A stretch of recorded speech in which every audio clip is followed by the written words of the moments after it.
भारत का आदमी डिप्रेशन में है। भारत का आदमी डिप्रेशन में है। बुद्ध का देश, कृष्ण का देश, राम का देश, महावीर का देश, नानक जी का देश, कबीर जी का देश, संत रविदास जी का देश, वो देश डिप्रेशन में है। कह रहा भैया हमको लड़की मारी है। अच्छा, काउंसलिंग कर रहा है, लड़की फंसाने का सूत्र सीख रहा है, बच के रहना। पार्वती जी ने शंकर जी को नहीं छोड़ा, क्यों? क्योंकि भगवान है। लक्ष्मी जी विष्णु जी को छोड़ ही नहीं सकती, क्यों? क्योंकि भगवान है। लेकिन मंदोदरी ने रावण के मरने पर विभीषण से शादी कर ली। सोने की लंका थी विभीषण के पास, तुम्हारे पास तो सोने का चम्मच भी नहीं होगा। तारा बाली की पत्नी ने बाली के मरने पर सुग्रीव से शादी कर ली। स्त्रियां सिर्फ भगवान को नहीं छोड़ती, बाकी वो किसी को भी छोड़ सकती हैं, क्योंकि वो भी है भगवान का अवतार। स्त्री यानी भगवान का रूप, प्रभु का अवतार। तो भगवान को कभी नहीं छोड़ेगा, बाकी वो किसी को भी छोड़ सकती हैं। और ताकतवर लोग पसंद हैं। तुम्हारी गर्लफ्रेंड तुमको 10 दिन फोन नहीं कर रही, तुम भी नहीं कर रहे हो। जीवन में तुम्हारी योग्यता तुम्हारी सबसे बड़ी दुश्मन होगी, उसको छिपाना है। 98% लाना योग्यता नहीं है, योग्यता है इस दुनिया को हैंडल करना। कोई आपसे कह रहा कि दिमाग खराब है तुम्हारा, आईएएस कभी नहीं बनेगा तुम। जी भैया, हम तो भैया ऐसे ही चले आए भैया, हम तो एनसीईआरटी पढ़ने चले आए भैया, हम थोड़ी आईएएस बनेंगे भैया। और जिस दिन आईएएस बन जाओ उसी आदमी को पहले बुलाओ, क्या हाल है तुम्हारा, क्या कह रहे थे तुम? अरे भैया हम तो ऐसे ही कह रहे थे भैया, हमारी तो अम्मा कहती हमारी शक्ल कुत्ते जैसी। बिल्कुल सही कहती तुम्हारी अम्मा।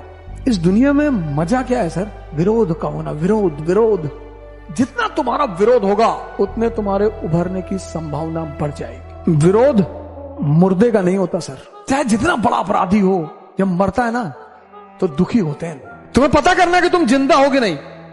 अगर तुम जिंदा हो तो लोग तुम पर हंसेंगे, अगर तुम जिंदा हो तो लोग तुम्हारा विरोध करेंगे। ये सब जिंदा होने की निशानियां हैं। तर हम बार बार मोबाइल उठा लेते हैं। सामने रखो मोबाइल, सामने रखो मोबाइल सामने, और उससे कहो कि मैं तुझे अभी उठाऊंगा 1 घंटे बाद, और फिर दिन भर देखूंगा। फिर 1 घंटा बीत जाएगा और तुम्हारा मन तुम्हें याद दिलाएगा तुमने कहा था मोबाइल उठा लेंगे। तो अभी नहीं, 1 घंटे बाद। जैसे ये तुम्हें बेवकूफ बना रहा है, ऐसे तुम भी बनाओ इसको। ये मत कहो कि नहीं उठाऊंगा, आज से नहीं उठाऊंगा। ये मत कहो उठाऊंगा, अभी 1 घंटे बाद उठाऊंगा और दिन भर देखूंगा। या कहो कल से उठाऊंगा। तो जैसे कल कह के तुम पढ़ नहीं पा रहे हो, ऐसे कल कह के मोबाइल उठाने की क्या कल कभी आता नहीं। प्रैक्टिस करो, प्रैक्टिस बड़ी जबरदस्त चीज है इस तैयारी में। कोई पढ़ के आज तक आईएएस नहीं बना, सब प्रैक्टिस करके आईएएस बना। कोई भी टॉपर उठा लो, तुम जाओ पर्सनली उनसे। प्रैक्टिस इतनी प्यारी चीज है। एक पहलवान एक शो में गया तो उसने एक नींबू लिया, पूरा नींबू निचोड़ दिया। 400 केजी का पहलवान निचोड़ दिया, फिर नींबू उसने सामने रखा। कहा किसी माई के लाल में हिम्मत हो तो इसमें से 1-2 बूंद निकाल के दिखाए, और जो निकाल के दिखा देगा उसको 1 लाख रुपया दूंगा। बहुत दुबला पतला आदमी भीड़ से उठा, ऐसे चढ़ के आया, उठाया नींबू, 3-4 बूंद निकाल ली। पहलवान जी की तो हालत ही खराब हो गई। अरे यार ये क्या हो गया? पहलवान जी ने कहा प्रभु आप कौन? अरे बोले यार राजस्थान जयपुर से सीकर जो बस चलती है उसमें मैं चना बेचता हूं।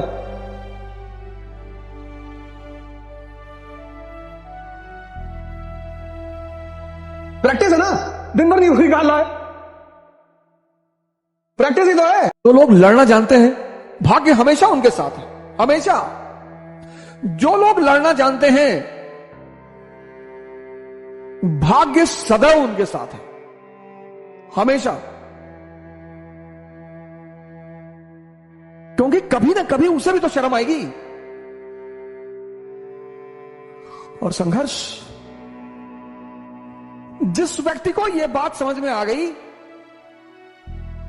कि जीवन की का पर्यायवाची है संघर्ष, बस इतना ही समझना है। और संघर्ष से रोना नहीं है, बिल्कुल रोना नहीं है। जिस भी मनुष्य को यह बात समझ में आ गई कि जीवन का पर्यायवाची है संघर्ष, और इसका मजा लेना है, उसको ना तो भाग्य हरा सकता है और ना ही भगवान हरा। सर मुसीबत आती है परिवर्तन करने के लिए। मुसीबत जब भी आई, ये मेरे पिताजी ने मुझसे कहा, उन्हें गांव से भगा दिया गया, तो माँ बाप दोनों बेचारे इधर उधर अपना भटकते रहे। तो एक बार मैंने आपसे उनसे पूछा कि आपको बदला लेने की इच्छा नहीं हुई? बोले पागल, मुसीबत आती है कुछ बड़ा करने के लिए अगर आप जागृत हैं। मैंने कहा कैसे? बोले राम राजा बनने जा रहे थे। मैंने कहा हाँ।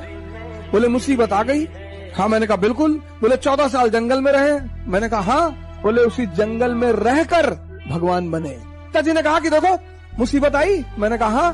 बोले वो मुसीबत को मैं उन्होंने मजा लेना शुरू कर दिया। तैयार हैं।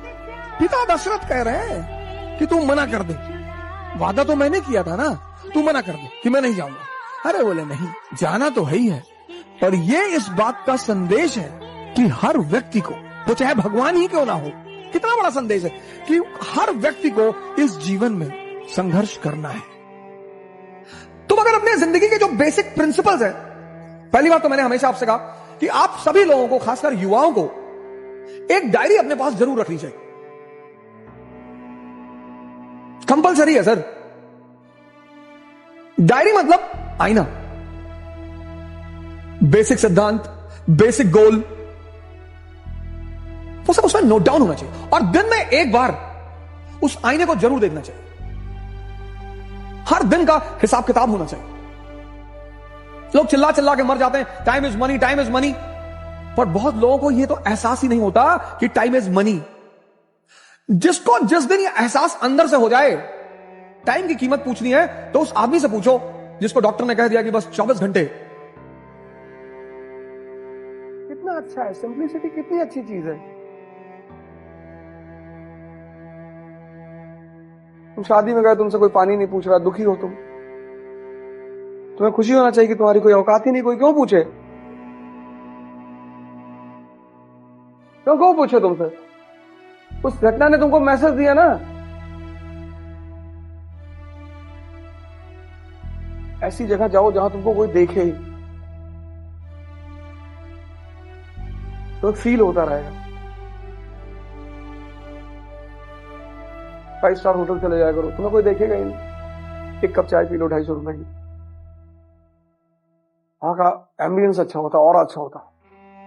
चारों तरफ लोग बैठे हुए, कोई 10,000 करोड़ की बात कर रहा है, कोई 15,000 करोड़ की बात कर रहा है। 250 रुपए में तुम कितना ऊर्जा लेकर चले आए। यही तुम्हारे हारने की मुख्य वजह है। तुम टीचर से स्कूल में क्यों डरते हो? क्योंकि वो तुम्हें सजा देता है। डरते थे ना? तुम्हारा मन तुमसे डरता नहीं, वो जानता है मैं इसको हजारों बार बेवकूफ बनाऊंगा तब भी ये मुझको कुछ नहीं कहेगा। स्कूल जाते थे पहले तो होमवर्क करके जाते थे ना, क्योंकि पता था कि मैडम वो पटक के बहुत मारेगी कि मैडम जी रात में लाइट नहीं थी और लाइट कट गई, फिर हम होमवर्क नहीं कर पाए मैडम जी। तब पर भी मारती थी पटक के। हम तो कई बार पीटे गए। तुम्हारा मन तुमसे डरता ही नहीं, तुमको लगातार बेवकूफ बना रहा है। आज अम्मा बीमारी, काल भैंस भाग के रही। बाहर निकलो यार। ये जितनी भी शाही वर्ग के लोग हैं, इनको एक तरीका पता है मध्यम वर्ग के लोगों को दबाने का, और वो तरीका ये है कि अगर मध्यम वर्ग का कोई भी व्यक्ति उठना शुरू करता है तो सबसे पहले उसका मजाक बनाओ। और मेरे साथ तो एक सबसे प्लस पॉइंट ये है कि तुम बना ही नहीं सकते। इस देश की कुछ विशेष प्रकृतियां हैं, विशेष साइकोलॉजी है इस देश की। अगर उस साइकोलॉजी को अगर आप नहीं समझोगे, आप समाज से डरते हो। समाज इतनी प्यारी चीज है। विजेंद्र सर ने कहा कि लोग आपको दबाएंगे, परेशान करेंगे, तभी तो भगावत।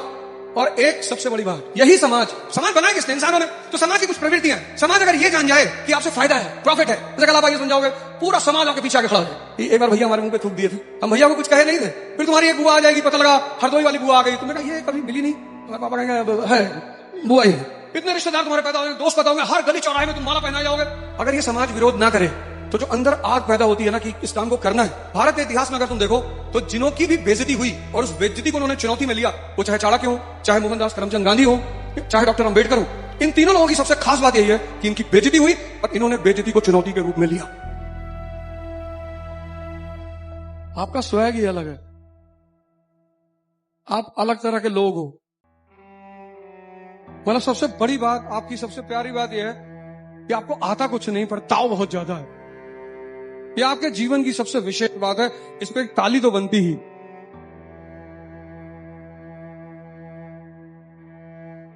आपने अपनी असीम शक्ति को भुला रखा है।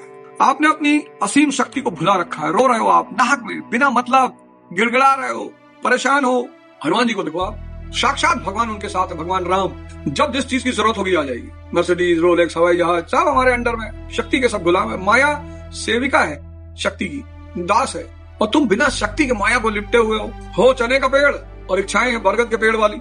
नहीं हो पाएगा ना बड़े भाई, बड़ी बहन, नहीं हो पाएगा। सबसे पहले अपनी इस असीम शक्ति को पहचानना है, फिर उसे रास्ता देना है। ये बृहदारण्यक उपनिषद का जो मंत्र है, अस्तो म सद्गमया तमसो म ज्योतिर्गमया, इसको लिखकर अपने डायरी के फ्रंट पेज पे चिपका लीजिए कि यही मेरे जीवन का मुख्य उद्देश्य। बाकी तो IAS बनना है, डॉक्टर बनना है, इंजीनियर बनना है, MLA बनना, विधायक बनना, मंत्री बनना, इंडस्ट्रियलिस्ट बनना, सब बनना है, लेकिन जो मुख्य उद्देश्य है जिस पर निरंतर चलना है वो यही है। कि अंधकार से रोशनी की तरफ जाना है, अज्ञान से ज्ञान की तरफ जाना है, मृत्यु से अमरता की तरफ जाना है। अपनी शक्तियां निखार लोगे बस बरगद हो जाओगे, अपनी शक्तियां निखार लोगे बस बरगद हो जाओगे।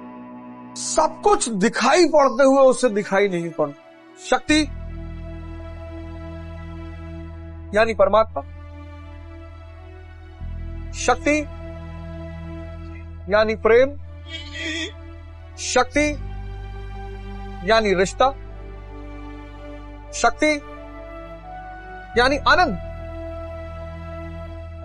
परमात्मा कौन है? जिसके पास शक्ति है। मन करे सो प्राण दे और मन करे सो प्राण ले, वही तो एक सर्वशक्तिमान है। तुम बस एक चीज चेक कर लो, अगर तुम 500 दंड बैठक मार सकते हो तो प्रपोज करो किसी को, पर मत करो। इस धरती पे लोग अच्छा इंसान ढूंढ रहे हैं, इससे बड़ी बेवकूफी, इससे बड़ी मूर्खता कुछ है ही नहीं। रो रहे हैं, शक्ति अपने पास रखो, हर आदमी तुम्हारे साथ अच्छा रहेगा। इस धरती में लोग प्रेम ढूंढ रहे हैं, प्रेम पल भर के लिए कोई हमें प्यार कर ले, झूठा ही सही, मार खाएंगे लाठी से। भगवान कृष्ण नहीं ढूंढ रहे, भगवान राम नहीं ढूंढ रहे, भगवान शंकर नहीं ढूंढ रहे, जरूरत ही नहीं। उनको पता है कि प्रेम शक्ति का बाई प्रोडक्ट है। लोग कह रहे हैं हमारे परिवार वाले हमको सपोर्ट नहीं कर रहे, भैया हमारे परिवार वाले हमको सपोर्ट नहीं कर रहे हैं। जब तुम्हारा दिनचर्या वो देखते होंगे तो सोचते होंगे कि भाई इतना रुपया पैसा इस पे लगाया और ये इस दिनचर्या पे जा रहा है, इसको क्या सपोर्ट कर। जो टीम जीतती है लोग उसके लिए चीयर करते हैं, जिस टीम की जीतने की संभावना होती है लोग उसके ऊपर पैसा लगाते हैं। आज के आदमी को देखो आप, प्रेम ढूंढ रहा है, प्रेम मांग रहा है, गिड़गिड़ा रहा है भैया। अच्छा आदमी ढूंढ रहा है, सम्मान ढूंढ रहा है, संबंध ढूंढ रहा है, और कभी नहीं मिलेगा। और ये सब शक्ति के बाई प्रोडक्ट है। शक्ति जहां शक्ति है वहां ये स्वतः विद्यमान है। प्रेम, संबंध, सम्मान, शक्ति आई कहां से? ध्यान से आई। और आईएएस अपने शहर का राजा है, प्रधानमंत्री की मूवमेंट को भी रोक देगा। अगर उसने मन में ठान ली कि भाई प्रधानमंत्री को इलाहाबाद से बनारस नहीं जाने देना है, तो नहीं जाने देगा। क्या करोगे? ट्रांसफर कर दोगे, आप पनिशमेंट पोस्टिंग दे दोगे, आप 1 साल के लिए बिठा दोगे, कुछ फर्क नहीं पड़ेगा उसके ऊपर। शायद आपको एहसास नहीं होता कि एक बच्चा नीट की तैयारी में अपने पूरे जीवन को दांव पे लगा देता है। आईएएस से भी ज्यादा मेहनत है नीट की तैयारी में। 10 घंटे 12 घंटे प्रैक्टिस कर रहे हैं, क्वेश्चन लगा रहे हैं, मर रहे हैं, खाना नहीं खा रहे हैं। जितने बच्चे परेशान है उतने ज्यादा पेरेंट्स परेशान है। और आप बार बार आपने मजाक बना रखा है। तो सरकार को शर्म करनी चाहिए कि भाई एक बार घटना घट गई, चलो इतना बवाल हुआ पिछली बार, इतना सारा ड्रामेबाज हुआ। ये छोटे छोटे बच्चे मतलब जिनके मन इतने कोमल हैं, इनका व्यवस्था के प्रति इतनी नफरत पैदा हो जाएगी, इतनी नफरत, और वो सरकार के लिए बहुत घातक होगा। भाई कोई दुर्घटना एक बार घटती है, उससे आदमी सीख लेता है, अब नहीं करेंगे। आप रिपीटेडली किए जा रहे हो, कोई स्ट्रिक्ट एक्शन नहीं, कोई कठोर सजा नहीं, आदमी का उत्साह बढ़ा होगा कि क्या कर लेगी सरकार। आपको पता है पेपर देने के लिए कितनी मानसिक प्रताड़ना से बच्चा गुजरता है, एक एग्जाम देने के लिए कितनी मानसिक प्रताड़ना से बच्चा गुजरता है, मानसिक दर्द से। और जब वो पेपर कैंसिल होता है, मुझे लगता है ऐसा मृत्यु जैसा आभास होता होगा व्यक्ति को जब वो पेपर कैंसिल होता है। बहुत दर्द होता होगा, बहुत दर्द होता। ये सब चीजें बहुत घातक होती जा रही हैं, बहुत घातक। क्या तरीका है सरकार का निपटने का? एक स्टैंडर्ड तो सेट करिए कि हाँ भाई अब दोबारा ऐसा नहीं होगा। अगर कोई करने की गुस्ताखी करे उसकी रूह काम जाए। अगर कोई तुम्हें छोड़ के जा रहा है तो तुम बहुत भाग्यशाली आदमी, क्योंकि वो तुम्हें मैसेज लेके जा रहा है कि तुम कमजोर हो। उसका एहसान मानना, इसको जाके उसको घर पे थैंक यू बोलकर आना। अब अपनी कीमत पैदा करो। जितने इल्जाम मेरे ऊपर लगते हैं वो सब सही है। ना तो मुझे किसी को डिफेंड करना है, ना मुझे किसी को जवाब देना है। और वही तुम भी करो, अपना दिमाग किसी पे मत लगाओ। जब तुम आगे बढ़ोगे तुम पे हमला होंगे, वो नियम है। ग्रोथ और चैलेंज पैरेलल चलते हैं। तुम कुछ अच्छा करके तो देखो।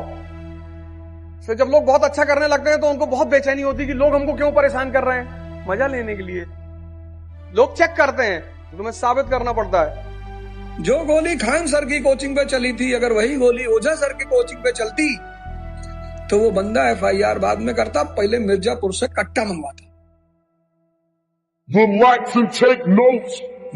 मित्र मैं तुम्हें बता दूं कि मुझे मिर्जापुर से मंगाने की जरूरत ही नहीं है।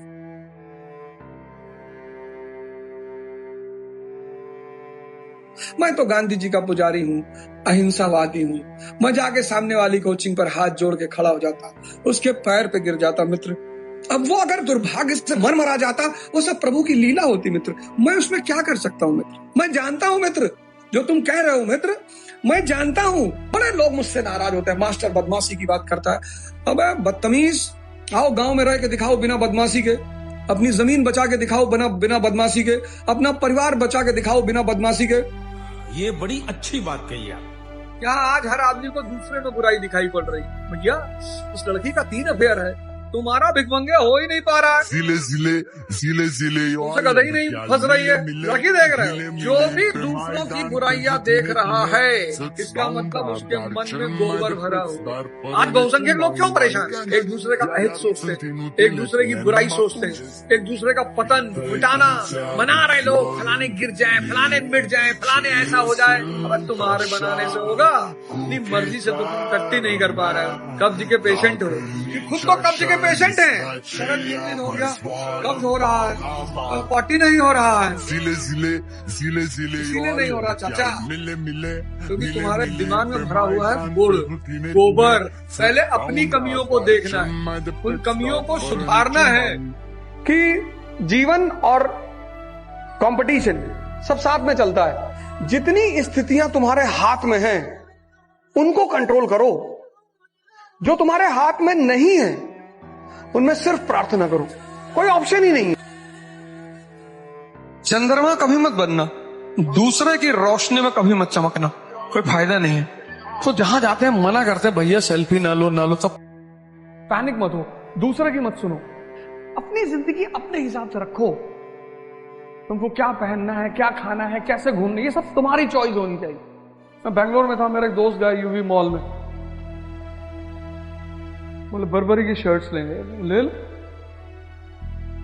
आप भी ले लो। हमने कहा हम तो नहीं लेंगे, तुम्हारा देखने का नजरिया गलत है। 50,000 की शर्ट पहन के तुमको कोई पहचानता है? गांधी जी लंगोट पहन के लंदन चले गए, पूरा लंदन पीछे भाग रहा है। इस पूरे सूत्र को लिख लीजिएगा, बहुत क्रांतिकारी सूत्र है। ओवर थिंकिंग का परिणाम है क्रोध, और जैसे ही क्रोध बढ़ेगा वैसे ही अविवेक पैदा हो जाएगा। ओवर थिंकिंग, क्रोध, अविवेक, मूर्ता कनेक्टेड है सब। ये जो क्रोध पैदा हो रहा है, ये अनायास पैदा नहीं हो रहा है, और ये जो अविवेक पैदा हो रहा है, ये अनायास पैदा, सब जुड़े हुए हैं। इनकी जड़ कहां है? Over thinking. आप कहोगे आजकल मुझे गुस्सा होता है, मैं बहुत चिड़चिड़ा हो गया हूं, या मैं बहुत चिड़चिड़ी हो गई हूं, उसकी जड़ ओवर थिंकिंग में है। ओवर थिंकिंग की जड़ कहां है? ध्यान का अभाव। तो ध्यान का अभाव, ओवर थिंकिंग, क्रोध, अविवेक, मूर्ता, और अविवेक का परिणाम है स्मृति भ्रम, और स्मृति भ्रम का परिणाम है बुद्धि भ्रष्ट, और बुद्धि भ्रष्ट का परिणाम है नशा, सेक्स, जुआ, पॉर्न, हस्तमैथुन, और इन सब का परिणाम है एंजाइटी, स्ट्रेस, डिप्रेशन। कितनी बुरी तरह परेशान है लोग समाज में। किसी को लग रहा पति खराब है, किसी को लग रहा पत्नी खराब है, किसी को लग रहा बच्चे खराब है। कोई खराब नहीं है, कोई खराब नहीं है, आपकी दृष्टि खराब है, आपके देखने का तरीका खराब है। दुनिया में लड़ो जरूर, युद्ध करो युद्ध, लेकिन जब भी लड़ो अपने से बहुत बड़े आदमी से लड़ो। कुछ लोग सबसे लड़ते रहते हैं, रिक्शे वाले से लड़ गए, ऑटो वाले से लड़ गए, टेम्पो वाले से लड़, जानते नहीं हो कौन हो भैया? पृथ्वीराज चौहान के खानदान के हो? नहीं, अरे रिक्शा वाला लड़ने की चीज है। लड़ो हमेशा उस आदमी से जिससे लड़ने पर 1000 करोड़ का फायदा हो। डिप्रेशन उनको नहीं होता जो मेहनत नहीं करते, वो मस्त रहे कि नहीं भैया, वो पंडित जी कुंडली देखे थे तो बोले थे तुम्हारा राहु ठीक नहीं। ये सब इस तरह की बातें करने वाले लोग। लेकिन जो मेहनत करते हैं, क्योंकि समाज क्या मानता है? रिजल्ट। वो तुम्हारे मेहनत को नहीं देखता। तुम 15 पढ़ते थे, 16 पढ़ते थे, तुम क्या कर, वो सिर्फ रिजल्ट देखता है। इसलिए सबसे ज्यादा डिप्रेशन उन लोगों को होता है जो बहुत मेहनत करते हैं।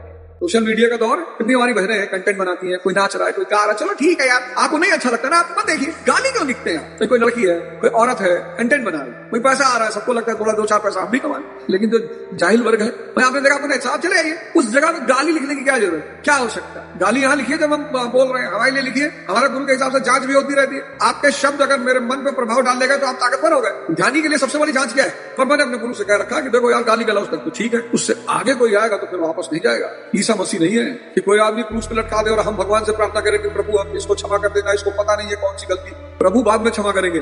एक बात मुझे एकदम समझ में आई है, forgiveness is the quality of God and we are not gods. क्षमा करना भगवान का काम है और हम भगवान नहीं। हालांकि किसी की बात को दिल में नहीं रखते, लेकिन उस व्यक्ति को मोहब्बत से पालते हैं, रखते हैं।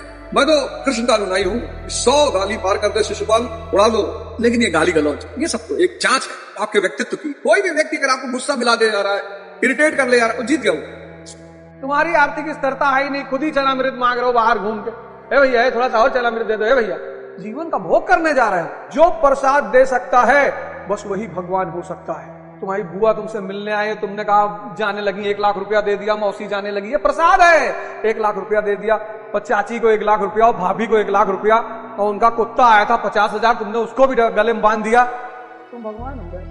आजकल भिखमंगे डिमांड कर रहे हैं, हमको कोई सम्मान नहीं दे रहा, हमको कोई प्रेम नहीं कर रहा है, क्यों करे? पागल है, तुम खुद नहीं करते किसी को, कोई तुमको क्यों करे? प्रसाद बांटने की स्थिति में आओ, तपस्या करो, साधना करो। कैसे शुरू होगी साधना? शरीर को लक्ष्य बनाओ, शरीर को लक्ष्य बनाओ। शरीर देखो, पार्थिव शरीर को रथ बनाकर ब्रह्म रूपी लक्ष्य, पार्थिव शरीर को रथ बना, ये शरीर तुम्हारा रथ, और इस रथ का लक्ष्य क्या होगा? ब्रह्म, आत्मा। और साधना शुरू करो, तपस्या शुरू करो। यदि आप चाहते हैं इसी तरह वीडियो मिलता रहे, ग्लोबल पाथ चैनल को सब्सक्राइब करना नहीं भूलें।